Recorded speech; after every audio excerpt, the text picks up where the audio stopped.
बात आज की चैनल के कार्यक्रम मेहमान में मैं सुरेंद्र चतुर्वेदी आपका स्वागत करता हूं। जैसा आपको मालूम है कि जो भी शहर के अंदर कोई नया मेहमान आता है और महत्वपूर्ण भूमिका अदा करता है, अपने आगमन की सूचना देता है, ऐसे शख्सों को हम यहाँ पर अपने मेहमान कार्यक्रम में मौजूद करवाते हैं और आपसे रूबरू करवाते हैं। आज जो दो शख्स हमारे पास में बैठे हुए हैं वो दोनों राज्य की ऐसी प्रतिभा हैं जिनका लोहा भारतीय जनता पार्टी के अंदर बड़ी लोकप्रियता से माना जाता है। पहले जो मेरे साथ में बैठे हुए हैं वो मदन जी प्रजापत हैं। आप प्रदेश प्रवक्ता हैं भाजपा के, और आप जो मेरे पास बैठे हुए हैं वो है श्याम झा, जो अजमेर संभाग के मीडिया कोऑर्डिनेटर हैं।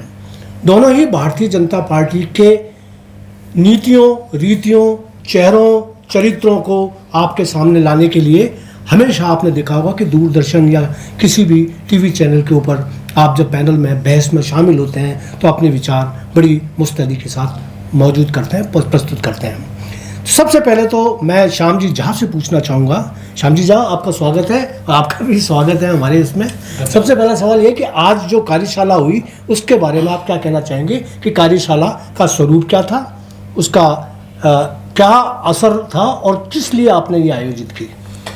जी देखिए, ये जो कार्यशाला थी, आगामी जो नवंबर में जो चुनाव है 25 नवंबर को, उसको लेकर के भारतीय जनता पार्टी की जो मीडिया, आईटी और सोशल मीडिया की जो संभाग की टीम थी उनकी कार्यशाला थी। अब जब चुनाव है 1 महीने बाद, तो क्या नीति और क्या रीति रहने वाली है, किस लीक पर हम लोग चढ़ने वाले हैं, उस सारे विषयों को लेकर के एक प्रशिक्षण कार्यक्रम था। और सभी जो प्रतिभागी थे, विधानसभा संयोजक तक के जो प्रतिभागी थे, उनको हमने बुलाया था। सभी आए थे और बहुत अच्छी कार्यशाला रही, प्रशिक्षण अच्छे से हुआ। और वहाँ जाकर अपने अपने विधानसभा में किस प्रकार से भारतीय जनता पार्टी की जो योजनाएं हैं, जो नरेंद्र मोदी जी की सरकार की जो योजनाएं हैं, उसको लेकर के बताना लोगों तक, पंचायत स्तर तक हम उसको लेकर के जाने वाले हैं। इन्हीं सब विषयों को लेकर के प्रशिक्षण कार्यक्रम था, उसी के लिए आए थे। श्याम जी, धन्यवाद आपके जवाब का। मैं अब मदन जी प्रजापत से कुछ थोड़े से टेढ़े मेढ़े सवाल पूछना चाहूँगा। टेढ़े मेढ़े सवाल ये कि आपने कहा कि रीति और नीति का प्रशिक्षण देने आए, वो भी चुनाव से 1 महीने पहले। क्या 5 साल के अंदर आपकी रीतियाँ, नीतियाँ जनता में पहुँचाने लायक नहीं थी, या आप इस लायक नहीं थे, या तैयार नहीं था आपका मसाला जो आप लोगों तक पहुंचाते, और अब आपने पहुंचाकर 1 महीने में आपके जो ट्रेनिंग लेके गए हुए लोग वो क्या कर लेंगे? नहीं, ये थोड़ा सा आपने इसको थोड़ा समझने में, मैं समझता हूँ, मैं समझाने के अंदर मेरी पूर्ण नहीं रहे होंगे जी। आज जो कार्यशाला थी वो चुनाव को लेके कार्यशाला थी जी, कि हम चुनाव के किस तरीके से काम करना है, हमारे को क्या क्या करना है और क्या क्या नहीं करना है जी। जिस तरीके से शादी होती है, विवाह होता है, तो हम घर परिवार के सभी लोग बैठते हैं एक साथ जी, और आपस में तय करते हैं कि किसकी क्या क्या भागीदारी होगी। उसी भागीदारी के अंदर हमारे मीडिया, सोशल मीडिया और आईटी की क्या भागीदारी रहेगी, क्या भूमिका रहेगी, इसको लेकर था। रही बात चुनाव के से पहले, हम तो जनता के साथ 5 साल से खड़े। जनता के साथ में कोविड काल के अंदर भी भारतीय जनता पार्टी का कार्यकर्ता था। और ये जो राजस्थान में कांग्रेस की भ्रष्ट सरकार है, कुशासन वाली सरकार है, युवा विरोधी सरकार है, किसान विरोधी सरकार है, इसके खिलाफ अगर कोई राजस्थान की जनता के साथ में कंधे से कंधा मिला के खड़ा था तो भारतीय जनता पार्टी का कार्यकर्ता खड़ा। श्याम जी, आप तो वरिष्ठ पत्रकार, समझ चाहता हूँ, आप तो वरिष्ठ पत्रकार है। मैं आपसे ये पूछना चाहता हूँ कि जब कोरोना काल था तो ये सरकार 5 स्टार होटलों के व्यंजनों का लुत्फ उठा रही थी, लोग मर रहे थे ऑक्सीजन के लिए, और लोगों की कोई सेवा कर रहा था तो भारतीय जनता पार्टी का कार्यकर्ता सड़क पे उतर के सेवा कर रहा था। इस सरकार ने कभी भी जनता की सेवा से संबंधित कोई नहीं, ये 5 साल तक सिर्फ अपनी सत्ता के संघर्ष के लिए, कुर्सी के लिए लड़ाई लड़ते रहे, और भारतीय जनता पार्टी का कार्यकर्ता जनता के लिए लड़ाई लड़ता रहा। भारतीय जनता पार्टी कोरोना के अंदर जनता की सेवा करती रही और कांग्रेस सरकार बाड़ों में बंद रही, यही है कहना चाह रहे हैं? बिल्कुल। और मज़ेदार बात यह रही कि जब वो बाड़े में बंद थी तो मानेसर के अंदर भारतीय जनता पार्टी के शीर्ष नेता सचिन पायलट और उनके 18-19 समर्थकों को भाजपा में शामिल करने के लिए पूरी तरीके से षड्यंत्र में लगे हुए थे। धर्मेंद्र प्रधान ने बाकायदा पैसे पहुंचाए, पैसे पहुंचाने के बाद में करोड़ों का वारा न्यारा हुआ और महीने महीने तक वो रोज नई अखबारों में खबरें आती रहीं कि अब वो आज भारतीय जनता पार्टी में शामिल हो रहे हैं, कल हो रहे हैं। इसके पर आप क्या कहना चाहेंगे? ये कौन बोल रहा था? ये बोला ना, सारे अखबारों में आ रहा था, सारा मीडिया बोल रहा था। मीडिया ने नहीं, सारा बोला था। मैंने खुद ने ब्लॉग लिखे हैं इसके अंदर, मैंने उन लोगों के होटलों के नाम जहां पर निर्दलियों को ठहरा रखा था और जहां मैं नामजद कह रहा हूं कि सुरेश टांक जिस होटल में ठहरे हुए थे, धर्मेंद्र प्रधान उनको किस तरीके से गाइड कर रहे थे, वो सारी चीजें थी ना। समझता हूं, देखिए इस राजस्थान में मुख्यमंत्री, गृह मंत्री भी है, पुलिस उनकी है, गृह मंत्री वो है, राजस्थान की मुखिया वो है, जांच करवाते हैं। और आप जो कह रहे हैं, आपके सोर्सेज मुझे नहीं पता कि कौन से सोर्सेज हो सकते हैं, लेकिन आप कह रहे हैं कि धर्मेंद्र प्रधान जी ने वो कहा, अगर आपके पास भी कोई सबूत थे तो आप माननीय मुख्यमंत्री जी को देते, क्योंकि मुख्यमंत्री जी तो खुद ये कहते थे कि मेरे पास में सबूत है कि किसने कितने पैसे लिए। फिर क्यों नहीं किया? एसओजी आपकी, पुलिस आपकी, सरकार आपकी, गृह मंत्री आप, तो फिर ऐसा कैसे हो गया? और उसी मुख्यमंत्री सचिन पायलट, जो बिका हुआ आदमी, आपने अपने विधायकों को बिका हुआ कहा, आपने अपने उप मुख्यमंत्री को बिका हुआ कहा, आपने अपने पूर्व प्रदेश अध्यक्ष को बिका हुआ कहा। जब आपने अपने लोगों को बिका हुआ बोला और बिका हुआ होने के बाद में आप उनके खिलाफ कार्रवाई नहीं कर रहे हो कि आपके पास प्रूफ है, तो इस राजस्थान का सबसे बड़ा अगर कोई गुनहगार है तो वो व्यक्ति है जिसके पास प्रूफ है और वो जाके रिपोर्ट दर्ज नहीं करवाता। तो अगर 116 बी के तहत कार्रवाई बनती है तो राजस्थान के मुख्यमंत्री के खिलाफ बनती है। ये सरकार ऐसी थी, मैं आपको बताऊं कैसी थी, जिसका विधायकों पे मुख्यमंत्री का भरोसा नहीं, मुख्यमंत्री का अपने विधायकों पे भरोसा नहीं, संगठन के कार्यकर्ताओं को अपने प्रदेश अध्यक्ष पे भरोसा नहीं, प्रदेश अध्यक्ष को अपने कार्यकर्ताओं पे भरोसा नहीं। अविश्वास की सरकार, अविश्वास का संगठन, अविश्वास के लोग इस राजस्थान में राज करने के लिए आगे, और ऐसे राज करने के लिए आए, ऐसे राज करने आए और ऐसी कुर्सी बचाने में लगे माननीय मुख्यमंत्री जी कि गली गली, चौराहे चौराहे, हर जगह मिनी मिनी मुख्यमंत्री खड़े कर दिए। और उन मिनी मुख्यमंत्रियों का अगर किसी को नुकसान हुआ तो वो राजस्थान की जनता को हुआ, राजस्थान के युवाओं को हुआ। आपने देखा कि यही वो सचिन पायलट है जो अपनी सरकार के खिलाफ अजमेर से लेके और जयपुर तक पदयात्रा करते हैं और वो ये कहते हैं कि आरपीएससी के अंदर भ्रष्टाचार हुआ है, मैं राजस्थान के युवाओं के साथ में खड़ा हूं। मैं पूछना चाहता हूं, क्या हुआ सचिन पायलट जी? आप तो राजस्थान के युवाओं की आवाज बन रहे थे, आप भी उसी सिस्टम में शामिल हो गए, आप भी उसी सत्ता के सुख के भोगने के लिए वहां पे वापस पहुंच गए। कौन से युवा की आवाज उठाई? आज अच्छा होता सचिन पायलट जी आवाज उठाते कि 2 करोड़ रुपए लेके और माननीय मुख्यमंत्री जी के हस्ताक्षरों से बाबूलाल कटारा आरपीएससी का सदस्य बना। आज अच्छा होता कि सुरेश डाका का जवाब लेता। और वो जवाब जो सचिन पायलट जी पूछ रहे थे अशोक गहलोत जी से कि डीपी जालोरी के पास से 2 चाबियों में से 1 चाबी कैसे चली गई, इसका जवाब तो आज तक ना मुख्यमंत्री जी ने दिया और ना सचिन पायलट जी भी बोल के रहे। वापस आश्वासन मिल गया, सत्ता में मिल गया और आने का मिल गया। तो ये सत्ता के भूखे लोग ये जनता के नहीं हो सकते हैं। और जो मैं आपको फिर निवेदन कर रहा हूं कि अगर मानेसर से संबंधित कोई भी भारतीय जनता पार्टी का व्यक्ति गुनहगार होता है, आप सबूत दीजिए, हम हर जांच के लिए तैयार है। किसी भी संवैधानिक संस्था के ऊपर प्रश्नीय चिन्ह नहीं उठाएंगे जैसा कि माननीय मुख्यमंत्री जी उठाते हैं। मुख्यमंत्री जी का मानसिक दिवालियापन आप इससे देख सकते हैं कि राजस्थान में ईडी अगर पूछताछ करती है, उन 70 लाख युवाओं को अगर न्याय दिलाने के लिए यहाँ आती है तो मुख्यमंत्री जी उस पर प्रश्नीय चिन्ह लगाते हैं। ऐसा भारतीय जनता पार्टी का एक भी कार्यकर्ता नहीं लगाएगा। मैं आपके चैनल के माध्यम से बोल के जा रहा हूं कि एक भी भारतीय जनता पार्टी का इस जिले से लेके अजमेर जिले से लेके राजस्थान तक और राजस्थान से लेके दिल्ली तक एक भी दोषी पाया जाए तो हम बिल्कुल हर जांच के लिए तैयार करें, कटघरे में खड़ा करके दंड कर दे दीजिए। मदन जी प्रजापत, आपकी बात से मैं बिल्कुल 100% सहमत हूं और मैं चाहता था कि ये बात आपके मुंह से आए और इसीलिए मैंने एक टेढ़ा सवाल कर लिया था आपसे और आपने बहुत अच्छा जवाब दिया। और मुझे अच्छा लगा कि आपने जिस तरीके से उनको कटघरे में किया कि जिनके पास सबूत है, जो बड़े घोषणाओं के साथ में कर रहे हैं, बड़े धड़ल्ले के साथ में कर रहे हैं कि इन्होंने इतने करोड़ रुपए खाए, इतने करोड़ रुपए खाए। और ये बात सच है कि करोड़ रुपए खाए गए, लेकिन जांच अगर हो जाती तो ये मान भी लिया जाता कि करोड़ों रुपए के वारे न्यारे हुए। लेकिन जब जांच नहीं हुई और सिर्फ मौखिक क्रांति होकर रह गई, तो ऐसे में अशोक गहलोत कुछ भी कहें, प्रजापति जी की जो बात है वो अपनी जगह दम रखती है। प्रजापति जी, एक सवाल और मैं पूछना चाहूँगा आपसे कि चुनाव बिल्कुल नज़दीक हैं और वो अपने विकास को लेकर, विकास के चेहरे तो न तो मुख्यमंत्री का चेहरा उनके पास है, ना आप लोगों के पास है। और ये बड़ी समझदारी है कि सब लोगों का चेहरा, भारतीय जनता पार्टी में एक व्यक्ति कुछ नहीं होता, सब होते हैं, सबके चेहरे होते हैं, सभी मिलकर प्रयास करते हैं और कारवां चलता है, बिल्कुल अच्छी बात है। लेकिन उन लोगों के जो विकास की जो यात्रा पर बात कर रहे हैं कि उन्होंने इतनी योजनाएं बना दी, इतने जिले बना दिए, और कदम कदम पर ऐसा लगा जैसे एक सारा का सारा मतलब जितना कल्याण करना, लोक कल्याणकारी सरकार इस बार बनी है वैसी कभी नहीं बनी। और लोक कल्याण की जो योजनाएं लागू हुई हैं, घोषित हुई हैं, पोषित हुई हैं, उन पर आप क्या कहना चाहेंगे? देखिए, राजस्थान के दुर्भाग्य है, और ऐसा दुर्भाग्य है कि अशोक गहलोत जी जैसा कुर्सी का लालची व्यक्ति इस कुर्सी के ऊपर बैठ गया, जो रात को सोते हुए में भी उनको कुर्सी नजर आती है। और इस कुर्सी के मोह के अंदर और इस कुर्सी के लालच के अंदर, इस कुर्सी के मोह में माननीय मुख्यमंत्री जी ने राजस्थान की जनता को दांव पे लगा दिया।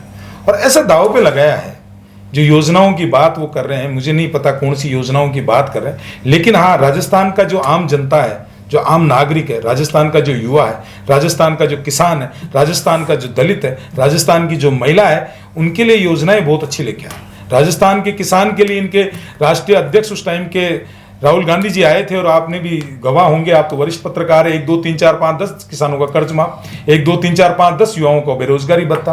लेकिन हुआ क्या इस राजस्थान में? किसानों का कर्ज तो माफ नहीं हुआ, लेकिन 22,000 से अधिक किसानों को जमीन का कुर्क करने का नोटिस मिल गया, और 19,544 किसानों की राजस्थान में जमीन नीलाम हो गई, कुर्क हो गई जी। और मुख्यमंत्री जी देखते रहे धृतराष्ट्र बन के। राजस्थान के अंदर युवाओं का बेरोजगारी भत्ता तो नहीं मिला, लेकिन 19 परीक्षाएं हुई और 19 के 19 पेपर लीक हो गए। मैं पेपर लीक नहीं बोलता हूं, पेपर नीलाम हो गए राजस्थान की सरकार में चौराहे के ऊपर। और कौन करा? माननीय मुख्यमंत्री जी के हस्ताक्षरों से राजस्थान की सबसे पवित्र संस्था आरपीएससी का सदस्य बाबूलाल कटारा जब पकड़ा गया तो उसने क्या बोला कि मैं 2 करोड़ रुपए देके और आरपीएससी का सदस्य बनाऊं। किसको 2 करोड़ रुपए दिए उन्होंने? आज तक जांच नहीं हुई है। आप याद कीजिए, रीट का पहला पेपर जब लीक हुआ था, उस टाइम पे तत्कालीन शिक्षा मंत्री गोविंद सिंह डोटासरा राजस्थान के मुख्यमंत्री ने कहा था, ना कोई अधिकारी, ना कोई नेता, ना कोई कार्यकर्ता पेपर लीक में शामिल नहीं है, पेपर लीक नहीं हुआ। आज मुख्यमंत्री जी ये बता दें कि डीपी जालोरी को बर्खास्त क्यों किया था, और अगर बर्खास्त किया तो डीपी जालोरी से पूछताछ क्यों नहीं? डीपी जालोरी ने आप जैसे पत्रकारों को कहा था कि मैं राजनीतिक भेंट चढ़ गया। कौन सी राजनीतिक भेंट चढ़े? डीपी जालोरी कहता है कि मेरे से एक चाबी कोई ले गया था स्ट्रॉन्ग रूम की। आज तक जांच नहीं हुई कि वो एक चाबी कहां चली गई, कौन सी जादूगिरी से बाकी हो गई। और मैं आपको एक और चीज बताता हूं बड़े मजेदार की, कि जिस दिन रीट का पेपर था उसके 2 दिन पहले माननीय मुख्यमंत्री जी की अध्यक्षता में कलेक्टर लेवल की बैठक हुई थी, और उस कलेक्टर लेवल की बैठक में तय हुआ था कि पेपर मालखाने के अंदर रखे जाएंगे। लेकिन इतना कमजोर मुख्यमंत्री है कि जिसके अध्यक्षता में बैठक होने के बाद भी पेपर माल खाने के बजाय कहां रखे गए? शिक्षा संकुल के अंदर। आज तक जांच नहीं हुई कि वो पेपर माल खाने के बजाय किस अधिकारी के कहने के ऊपर शिक्षा संकुल में प्रजापति जी, मैं आपको बीच में टोक रहा हूँ, माल खाने के लिए रखे गए थे वो पेपर। माल खाने में रखे गए थे, लेकिन माल खाने में नहीं रखे गए थे, नहीं रखे गए, माल खाने के लिए, लिए, माल खाने के लिए रखे गए थे। बिल्कुल आप सही कह रहे। वो जांच आज तक नहीं हुई है। किस तरीके से राजीव गांधी स्टडी सर्कल को उन्होंने लगाया, और Rajiv Gandhi study circle private संस्था को पूरी आपने दूध की रखवाली बिल्ली को बिठा दिया। किसने बिठाया जी? वो आज तक जांच नहीं है। उस राजीव गांधी स्टडी सर्कल का राष्ट्रीय कोऑर्डिनेटर कौन है? राजस्थान का मुख्यमंत्री अशोक गहलोत है। और उसका राजस्थान का कोऑर्डिनेटर, स्टेट कोऑर्डिनेटर कौन है? शिक्षा राज्य मंत्री सुभाष गर्ग। ना सुभाष गर्ग से पूछताछ हुई, ना मुख्यमंत्री के ओएसडी से पूछताछ हुई, ना मुख्यमंत्री जी से पूछताछ हुई। ये तो है इनकी युवाओं की नीति। दूसरी, जो महिलाओं के लिए, आज प्रियंका गांधी जी आई हैं राजस्थान के अंदर, इससे पहले भी आई थी। आज प्रियंका गांधी का अगर एक वाक्य आपने सुना हो, उत्तर प्रदेश में, लड़की हूं लड़ सकती हूं। प्रियंका गांधी जी राजस्थान को टूरिज्म का स्टेट समझती है। पहले बच्चों को शेर दिखाने के लिए सवाई माधोपुर में आती थी, और आजकल राजस्थान में राजनीतिक टूरिज्म के लिए आती है। प्रियंका गांधी जी को मेरी उस बहन की आवाज सुनाई नहीं आई जिस बहन को बलात्कार किया गया, उसके बाद में भट्टी में जिंदा जला दिया गया। उसकी आवाज प्रियंका गांधी के कानों में नहीं आई। मेरी उस बहन की आवाज कानों में नहीं आई जिसको करौली के अंदर अपहरण किया गया, सामूहिक बलात्कार किया गया, गोली मारी गई, एसिड डाला गया, कुएं में डुबो के मार दिया गया। मेरी उस बहन की आवाज भी नहीं आई जो सुबह घूमने गई थी और उसके साथ बलात्कार करने के बाद में निवस्त्र करके घुमाया गया। मेरी उस बहन की आवाज भी नहीं आई जो राजस्थान के मुख्यमंत्री के गृह जिले के अंदर शिक्षा के मंदिर में बलात्कार हो गया। मेरी उस बहन की आवाज भी सुनाई नहीं आई जो माननीय मुख्यमंत्री जी के आवास से 4 किलोमीटर दूर रहती थी और उसकी रिपोर्ट दर्ज नहीं होने के कारण अपने बच्चे के सामने उसको आत्महत्या करने पे मजबूर होने पड़ा। और मेरी उस भीलवाड़ा की बहनों की आवाज भी सुनाई नहीं आई जो 50 रुपए के स्टाम्प पेपर पे बालिकाएं बच्चियां बेची जाती है और एक अगर मां आवाज लगाती है तो उसके साथ भी दुष्कर्म किया जाता है। राजस्थान के लिए प्रियंका गांधी के हृदय के अंदर मेरी माताओं और बहनों के लिए कोई संवेदना नहीं बची है। उत्तर प्रदेश में जाएगी और स्टेट में जाएगी, कहेगी मैं लड़की हूं, लड़ सकती हूं, लेकिन राजस्थान की लड़की सिर्फ रो सकती है, लड़ नहीं सकती। राजस्थान में कांग्रेस का नारा है कि राजस्थान में लड़की है तो रो सकती है। राजस्थान में लड़की रो सकती है। प्रजापति जी, मैं आपकी एक एक बात से सहमत हूँ। आपका भावोत्तेजक जो बयान है वो निश्चित रूप से अशोक गहलोत या गहलोत सरकार के लिए एक चुनौती है और उसका जवाब ये आगामी चुनावों में मिलना ही है। एक और बात श्याम जी मैं आपसे पूछना चाहता हूँ कि जब चुनाव बिल्कुल नज़दीक हैं और आपका जो युवा वर्ग है उसको आप मीडिया का कोऑर्डिनेशन कर रहे हैं, तो मीडिया के जरिए वो इस युद्ध को कैसे लड़ेगा? क्या आपकी रणनीति है? देखिए, जो पार्टी की जो रणनीति है वो डिस्क्लोज करने वाली नहीं होती। ओके। बाकी जो पार्टी के जो कार्यकर्ता हैं, युवा हैं, वो सब पूरी तरह से पूरे प्रदेश के युवा कांग्रेस सरकार को गिराने के लिए, ख़त्म करने के लिए पूरी तरह से कसम खा के बैठा हुआ है और दिन रात एक करके भारतीय जनता पार्टी का एक एक कार्यकर्ता लगा हुआ है। कार्यकर्ता लगा हुआ है, लेकिन आपने जो मीडिया के जो आपके लोग हैं उनको आप जो IT सेल है आपका, उनको किस तरीके से आप दिशा दे रहे हैं? कौन कौन सी दिशाएं हैं जिन पर वो चलकर और चुनावों को परिणामों में तब्दील कर सकेंगे? देखिए, उसमें क्या होता है कि हर क्षेत्र के लिए कार्यकर्ता अलग अलग है। IT वालों का काम अलग है, सोशल मीडिया का काम अलग है, क्योंकि समय के साथ हर चीज़ की परिभाषा बदली है जी। आज सोशल मीडिया का ज़माना है, IT का ज़माना है। आने वाला जो ज़माना होगा वो कुछ और होगा। आर्टिफिशियल इंटेलिजेंस जिस हिसाब से डेवलप हो रहा है, वो आने वाले 2028-29 के चुनाव में वो भी एक बहुत बड़ी तब्दीली होगी कि उसका भी एक बड़ा उपयोग हमें देखने को मिलेगा। तो हर क्षेत्र के कार्यकर्ता अपने अपने क्षेत्र में किस प्रकार से कांग्रेस का जो कुशासन रहा है 5 साल का, उसको पूरे जनता के एक एक व्यक्ति तक पहुंचाना, और जो मोदी जी का जो 3.5-4 साल का जो कार्यकाल रहा है, अभी पिछले 5 साल का जो सफल कार्यकाल रहा था, उसमें जो योजनाएं थी गरीब तक के लिए और किसी भी प्रकार का भेदभाव तुष्टिकरण ना करते हुए मोदी जी ने जो 9 साल निकाले हैं। और आप देखिए, पहली बार ऐसा है जब 9 साल किसी पार्टी की सरकार रही और एक भी भ्रष्टाचार का आरोप सरकार पे नहीं लगा। नहीं तो हमने देखा है कि कांग्रेस में प्रधानमंत्री पद पे रहने के बाद भी नरसिम्हा राव को हाई कोर्ट में, सुप्रीम कोर्ट में भ्रष्टाचार के आरोप में पेशी देते हुए हमने देखा है। बिल्कुल बिल्कुल सही कह रहे हैं आप। तो ऐसा, और पूरा विश्व जिस प्रकार से एक संकल्प लिया था कि विश्व गुरु बनना है, तो आप देखिए पूरे विश्व में नरेंद्र मोदी जी का डंका जो है बज रहा है। स्वीकारता जो है आज चाहे यूक्रेन रशिया का युद्ध हो, दोनों देश ऐसे हैं कि वो देखते हैं, कहते हैं कि केवल भारत है जो मध्यस्थता कर सकता है। तो हर तरह से पूरे विश्व की निगाह नरेंद्र मोदी जी के ऊपर है। तो आने वाला जो समय है तो उसमें नरेंद्र मोदी जी की जो भी उपलब्धता है, जो उन्होंने काम किए हैं लोकहित में, जनहित में, उसको हम लोग जन जन तक पहुंचाएंगे। और जो कुशासन जो था अशोक गहलोत जी का पिछले 5 साल का, वो भी जन जन तक हम पहुंचाएंगे।